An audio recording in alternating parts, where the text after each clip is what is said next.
Welcome to WikiPodcast, and welcome back to the second chapter of our mini-series, Elementary Thought. Today, we're diving deep into the origins of Western philosophy in ancient Greece. That's right. And this exploration is really geared towards you, the learner, someone who's curious, wants to get a solid grasp of foundational knowledge, quickly but thoroughly. And without feeling overwhelmed, right? Exactly.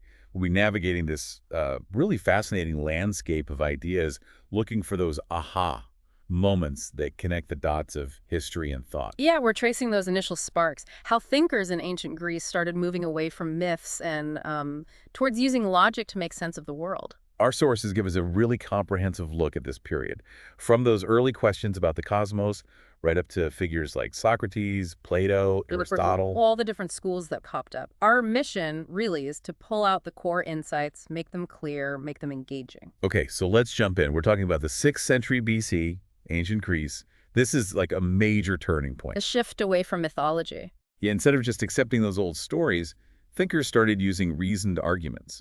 And this wasn't just about one thing. It covered, well, everything. Like astronomy, how we know things, math. Exactly. Epistemology, political philosophy, ethics, metaphysics, ontology, logic, biology, rhetoric, aesthetics. The whole range. It really lays the groundwork, doesn't it? Absolutely. Now, you might hear the term pre-Socratic philosophy. That term got popular because of Hermann Diels, who collected their writings. It means before Socrates, basically. Traditionally, yes. Before Socrates and his Athenian school with Plato and Aristotle, which is often seen as this big shift in focus. But scholarship is moving away from that term now, using early Greek philosophy instead. That's right. Because, the timeline isn't quite so neat. Socrates was actually alive at the same time as some of the people we call pre-Socratics, like the atomists. Ah, okay. So early Greek philosophy is maybe more accurate. It seems so. So these early thinkers, what were they really focused on? The big questions, right? The biggest. Cosmology. How did the universe start?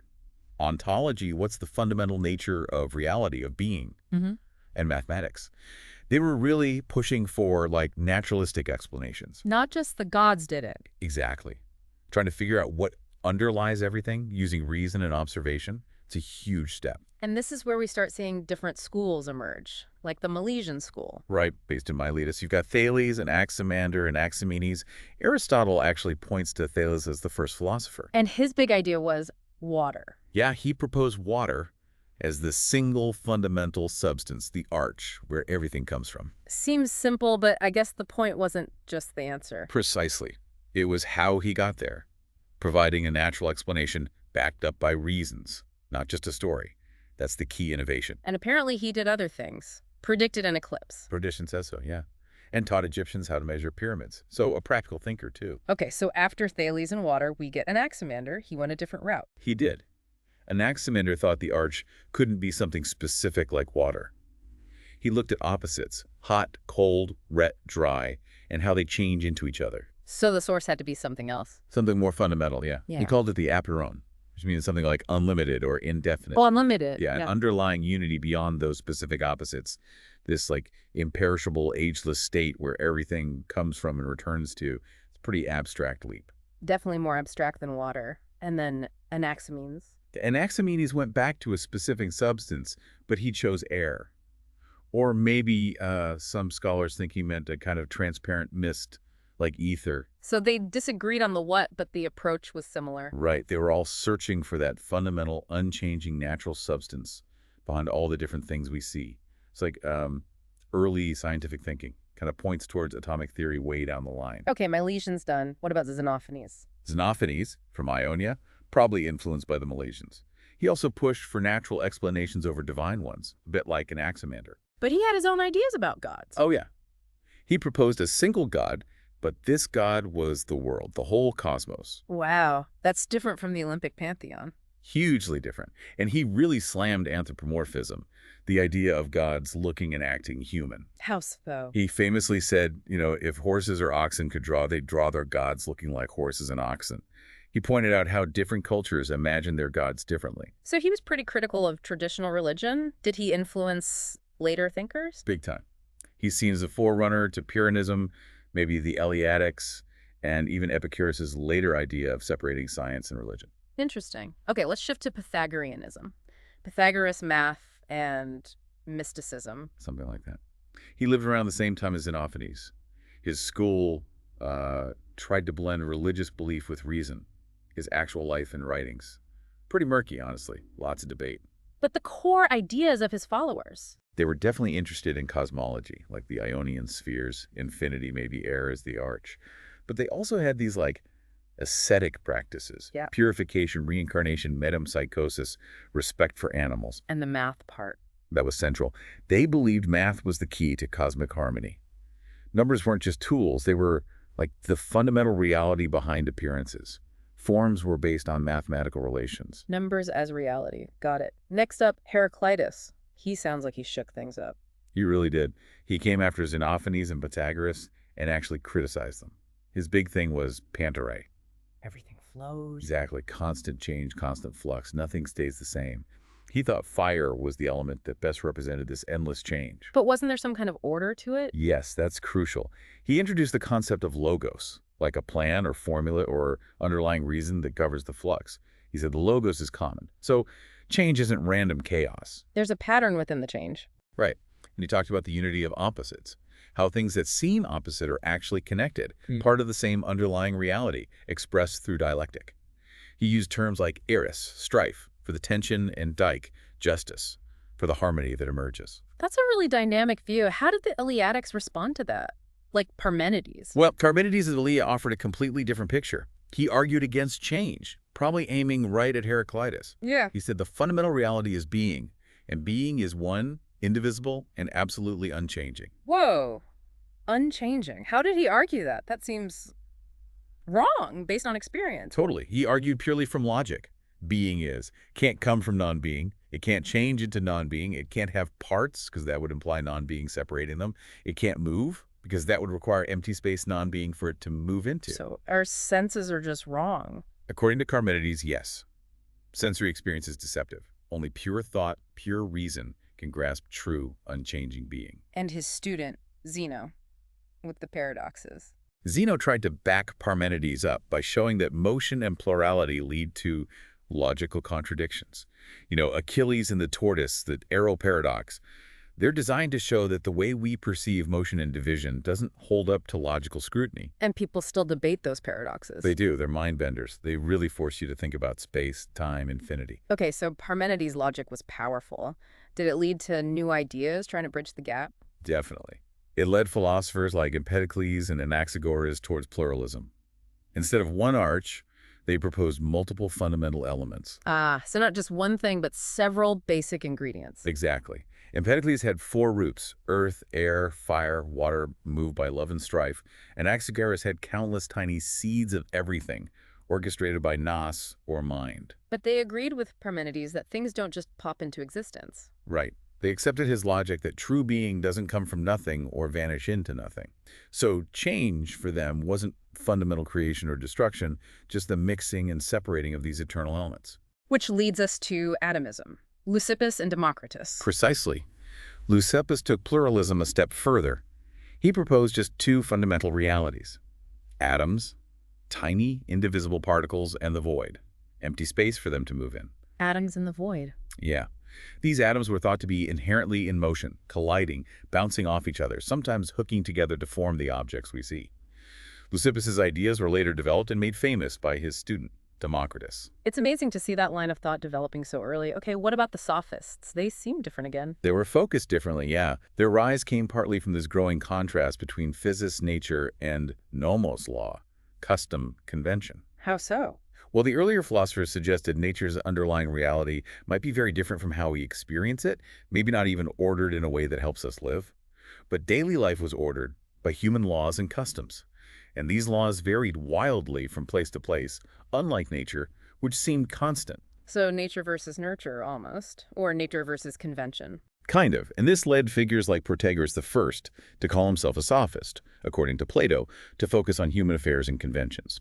He taught that virtue wasn't natural, but conventional. And his famous saying, man is the measure. Of all things. Right. Plato interpreted this as radical perspectivism. Basically, what seems true to you is true for you. There's no objective truth outside individual perception. If that's the case, Nature offers no real guide for how to live. So they shifted focus to human society, laws, rhetoric. Exactly. Sophists like Protagoras, Gorgias, Prodicus, Thrasymachus, they mostly taught rhetoric, the art of persuasion, which was, a very valuable skill in democratic Athens. Some argued laws were just tools for the powerful or that nature favored the strong who ignored conventions. That really sets the stage perfectly for Socrates, doesn't it? It absolutely does. The classical period kicks off with Socrates in 5th century BC Athens. Athens was buzzing, a real hub of learning. And Cicero said Socrates brought philosophy down from the heavens. Yeah, meaning he shifted the main focus away from cosmology, the stars, the fundamental stuff of the universe. It's towards human life, ethics, morality. Exactly. Questions of good and evil, justice, virtue, how should we live? He's really seen as kicking off political philosophy in a big way. And his method, the Socratic method, all those questions. That relentless questioning, yeah. The goal was supposedly to arrive at solid definitions for virtues, like what is courage, what is justice. But they didn't always get answers, did they? The dialogues often end in confusion. Right, that state of aporia, or puzzlement, which makes people debate what the real point of the method was. Was it to find answers, or just to show people they didn't know what they thought they knew? And those Socratic paradoxes came out of this, like no one desires evil. Yeah, the idea that wrongdoing stems from ignorance, not malice. If you truly knew what was good, you'd do it. Which leads to the idea that all virtue is, fundamentally, knowledge. And he famously claimed ignorance himself. He did. I know that I know nothing. Or, rather, knowing that he didn't know what was truly noble and good. That, he thought, made him wiser than those who were ignorant but thought they were wise. You can see how that might annoy people in power. Oh, definitely. While Athens under Pericles was generally open to new ideas, there was a conservative backlash, too. Investigating the heavens or things underground could be seen as impious. Anaxagoras had to leave Athens. Protagoras supposedly had his books burned. And Socrates himself Was put on trial, convicted, and executed in 399 BC. The official charges were impiety and corrupting the youth. But Plato's account suggests it was more about envy. Socrates argues in his defense, in Plato's Apology, that it was the resentment he stirred up by constantly exposing people's ignorance that led to his conviction. Yet, despite his end, his influence was immense. Absolutely massive. Think of the schools that followed. Plato and Platonism, obviously. Aristotle and Aristotelianism. But also Antisthenes, founding Cynicism. Zeno of Citium, founding Stoicism. Even Epicurus was indirectly influenced. These schools basically shaped philosophy for centuries, right? Through the Roman Empire and beyond. They dominated, and their ideas were preserved and transmitted, especially through the Islamic world, influencing medieval thought and the Renaissance. Okay, let's look closer at Plato. So many dialogues attributed to him. Yeah, around 36 dialogues and 13 letters, though maybe 28 dialogues are generally considered authentic, and Socrates is almost always the main character. Which makes it tricky to know what's Socrates and what's Plato adding. It can be, yeah. We also rely on what Aristotle says about Plato's doctrines to help piece it together. And Plato's political ideas, like in the Republic. Philosopher kings? That's the famous one. The ideal state ruled by wise philosophers.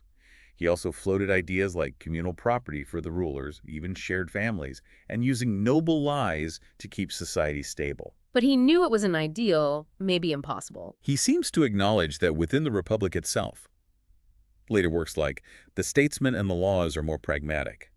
The Statesman talks about the need for rule by law when you don't have a perfectly wise ruler.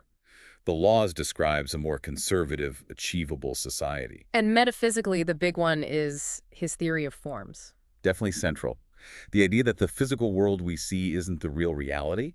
It's just like shadows or imperfect copies. Copies of what? Of perfect, non-physical, abstract forms or ideas, like the perfect form of triangle or justice or beauty or the ultimate form, the good. These forms are the true, unchanging reality. And our souls knew these forms before we were born. That's part of it, yeah. He argued the soul was immortal, existed before birth and would be reincarnated. Dialogues like Phaedo and Phaedrus explore this. Learning is a kind of recollection of the forms the soul once knew. And he used analogies to explain this. The cave. The allegory of the cave is brilliant for explaining the forms. People trapped in a cave, only seeing shadows on the wall, thinking that's reality. The philosopher is like someone who escapes the cave, sees the real objects in the sun, representing the form of the good, and understands the true nature of things. But when they go back to tell the others, They don't believe him. They're used to the shadows. exactly. It illustrates the gap between philosophical insight and common opinion. and why the philosopher might seem out of step with society. Okay, so that's Plato. Now, his student, Aristotle, often seen as quite different. Very much so in approach. Aristotle studied with Plato for maybe 20 years, then started his own school, the Lyceum. We have a huge range of his works: logic, physics, biology, ethics, politics, metaphysics. And he disagreed with Plato on key things like the forms. He did. He was much more focused on empirical observation, on studying the actual world around us. He criticized the theory of forms pretty directly, calling them maybe empty words and poetic metaphors. He thought the reality of things was found in the things themselves, in their substance and form here in this world, not in some separate realm. So more grounded, more scientific in a way. You could say that. More focused on observation and classification. His influence later on was just enormous, especially in the Islamic world and then medieval Europe. Thinkers like Aquinas called him simply the philosopher. And politically, he was less utopian than Plato. Yeah, he analyzed existing constitutions, observed how states actually worked. Rather than designing a perfect ideal from scratch like in the Republic, he looked at practical issues like resource distribution, the role of property. What did he think about property? He argued for private property, believing it encouraged responsibility and progress, but stressed it should be used with a sense of common good, fostering generosity. Yeah. He distinguished between natural trade, getting what you need, and unnatural trade, accumulating wealth for its own sake. So, Plato and Aristotle, two giants, different paths. What about other schools directly from Socrates? The Cynics. Right, founded by Antisthenes, another Socratic student, and famously embodied by Diogenes. Their goal was eudaimonia through living in accordance with nature, which meant rejecting conventions, wealth, status, basically anything they saw as artificial. Like Diogenes living in a barrel. Exactly. Extreme simplicity, indifference to hardship, challenging social norms. Antisthenes was apparently inspired by Socrates' self-sufficiency. Crates of Thebes was another famous cynic who gave up his fortune. That's a radical path. Then there were the Cyrenaics, also Socratic. Yep, founded by Aristippus of Cyrene, they went in a totally different direction. Hedonism. Pleasure is the goal. Specifically, physical pleasure. They thought it was the highest good, more intense and desirable than mental pleasures. Pleasure good, pain evil. Simple as that. Which seems quite different from Socrates' focus on virtue. It does. Though Socrates wasn't totally anti-pleasure, he saw virtue as the primary good. The Cyrenaics made physical pleasure the ultimate aim. And the Megarians. Less famous, maybe. A bit less known, but important. Founded by Euclides of Megara, also a Socratic pupil. They blended Socratic ethics, the idea of a single good, with the Eleatic idea of unity from Parmenides. What were they known for? Logic. They made really significant contributions to modal logic, possibility and necessity, logical conditionals, if-then statements, and propositional logic. Their work heavily influenced the Stoics and Puritists later on. Okay, so that wraps up the classical period. Let's move into the Hellenistic era. The world changed after Alexander the Great. Dramatically. Philosophy adapted to. This period runs through the Hellenistic kingdoms and the Roman Empire up until the rise of Christianity and Islam really shifted things towards medieval philosophy. And we see new schools, or evolutions of old ones, like Pyrrhonism. Founded by Pyrrho Valais, he actually traveled with Alexander's army to India and was supposedly influenced by what he saw there, maybe Buddhist ideas about impermanence and detachment. What was his core teaching? Skepticism, basically. Oh. He taught that holding firm opinions or dogmas about things that aren't self-evident is what causes mental disturbance and prevents happiness. Eudaimonia. So the goal is peace of mind. Exactly. Ataraxia, or equanimity. Yeah. And you achieve it through epichy suspension of judgment on all these non-evident matters. How did they practice that? By arguing against the dogmas of other schools. They'd present equally strong arguments for and against any claim to show that you couldn't be certain, inducing doubt and leading to that calm state of ataraxia. Interesting. Don't commit, stay calm. What about Epicureanism? Founded by Epicurus, he studied with followers of Democritus and was also influenced by Pyrrho. He adopted atomism, like Democritus, but tweaked it a bit. And his ethics, is it just eat, drink, and be merry? That's the popular misconception. He did base ethics on pursuing pleasure and avoiding pain, but pleasure for him meant something specific. Ataraxia, again, freedom from bodily pain, aponia, and mental disturbance. So not wild hedonism, but tranquility. Precisely. Living simply, cultivating friendships, avoiding things that cause anxiety like fear of death or the gods, who he thought weren't involved in human affairs. It's about achieving a stable state of contentment. Makes sense. And then Stoicism, Hugely influential, right? Immensely so, especially in Rome, founded by Zeno of Citium, who first learned from Cynics, interestingly. So some overlap with cynicism. Early Stoicism adopted Cynic ideals like self-control, mastering desires, indifference to external circumstances, apatheia. But instead of rejecting society like the Cynics, Stoics emphasized fulfilling your social duties, playing your part in the rational order of the cosmos. What was their view of the cosmos? They had a whole system, logic, physics, ethics. Their physics was materialist. Everything is matter, even the soul and God. But it's all structured and governed by logos, divine reason, fate, providence. And the ethics followed from that. Yes, happiness comes from living in accordance with nature, which means living according to reason, accepting what fate decrees, things outside your control, and focusing on what you can control, your judgments, desires, and actions. Virtue is the only true good. So freedom from negative emotions by controlling your response to things. That's the core idea. Adjust your attitude, accept what happens, act virtuously. That's the path to eudaimonia. Okay, lastly for Hellenistic, Platonism didn't just disappear, did it? Not at all, but it went through phases. Remember Plato's Academy? Around 266 BC, the head, Arcesilaus, shifted it towards skepticism. Skepticism, like Pyrrhonism. Similar, but maybe different motivations. This academic skepticism doubted humans could attain certain truth, maybe drawing on parts of Plato's own dialogues. They focused on criticizing the dogmas of others, especially the Stoics. They weren't necessarily aiming for ataraxia in the same way as the Pyrrhonists. So Platonism became skeptical for a while. For a couple of centuries, yes. Then came Middle Platonism, starting around the 1st century BC with figures like Antiochus of Ascalon. They moved away from pure skepticism and started blending Platonic ideas with Aristotle's and the Stoics. Trying to synthesize things. Seems like it. And then later, influenced by Neo-Pythagoreans, came Neoplatonism in the 3rd century AD, with Plotinus as the major figure. What was Neoplatonism about? It became much more metaphysical and mystical. Plotinus argued for a single ultimate source of reality, the One, totally transcendent, from which everything else emanates in levels, with mind coming before matter. It was almost a religious philosophy. And it influenced later thought. Hugely, had a massive impact on Christian theologians like Augustine and also on Islamic and Jewish philosophy. It's incredible how these Greek ideas persisted. How were they transmitted through the Middle Ages? Well, Western Europe, much was lost or forgotten during the migration period, but they were preserved and actively studied in the Byzantine Empire. And in the Islamic world too, right? Absolutely crucial. Caliphs sponsored translations, and Islamic philosophers like Al-Kindi, Al-Farabi, Avicenna, and Averroes deeply engaged with and reinterpreted Greek philosophy, especially Aristotle. And then it came back to the West. Yes, during the High Middle Ages, mainly through translations from Arabic back into Latin, and also directly from Greek manuscripts coming from Byzantium.